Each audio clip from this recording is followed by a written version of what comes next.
Mannarkkad beverage പരിസരത്ത് നടന്ന കൊലപാതക കേസിൽ ഒന്നാം പ്രതിയുമായി പോലീസ് തെളിവെടുപ്പ് നടത്തി.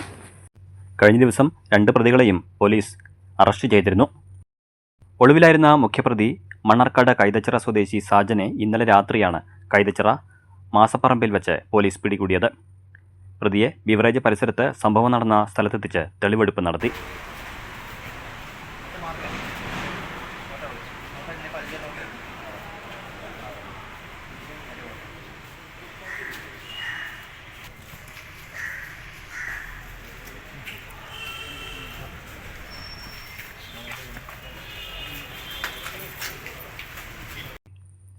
മറ്റൊരു പ്രതിയായ കളത്തിൽ തൊടി ഖാദറിനെ നേരത്തെ അറസ്റ്റ് ചെയ്തിരുന്നു.